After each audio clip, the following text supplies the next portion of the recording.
Heat stroke அதாவது வெப்பவாதன்றது அதிகமான வெயில்னால நம்ம உடலோட வெப்பநிலை வந்து 40 டிகிரி செல்சியஸ் இல்லை 104 டிகிரி ஃபாரன்ஹீட் இந்த அளவை தாண்டி போகும்போது நம்ம உடலோட வெப்பநிலையை கட்டுப்படுத்துகிற திறன் தோல்வி அடைஞ்சு ஏற்படக்கூடிய ஒரு மருத்துவ அவசர நிலை.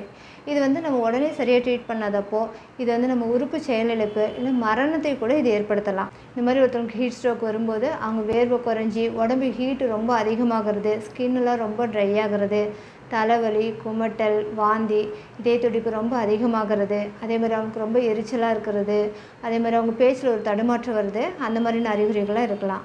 இந்த மாதிரி ஒருத்தவங்களுக்கு ஹீட் ஸ்ட்ரோக் வராமல் இருக்குன்னா நம்ம கண்டிப்பாக வந்து அதிகமான வெயில் நேரத்தில் அதாவது 11 மணிலேருந்து 4 மணி வரைக்கும் வந்து மேக்ஸிமம் வந்து வெளியில் போகிறது நம்ம குறைச்சிக்கணும்.